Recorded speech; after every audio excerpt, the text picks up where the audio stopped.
Bueno, activista como tal no me considero, pero sí tengo una relación muy intensa con la naturaleza. Me gusta mucho la educación ambiental, los temas relacionados a la ecología, a la agricultura sostenible, proyectos sostenibles. Exacto. Sí, correcto. Y justamente elegí por esa razón esta carrera, que ahorita no la estoy ejerciendo. Ahorita no, pero en unos meses quizás sí. Sí, porque se vienen proyectos nuevos. Voy a ir a Ayacucho. Me he enterado que tengo tierras. Así es.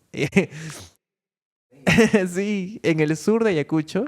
Voy a visitarlo, voy a ver qué se puede hacer, qué proyectos, quizás construir una cabaña, un lugar de retiro, o vivir como una persona habitante del bosque, como un bosquecino, quizás.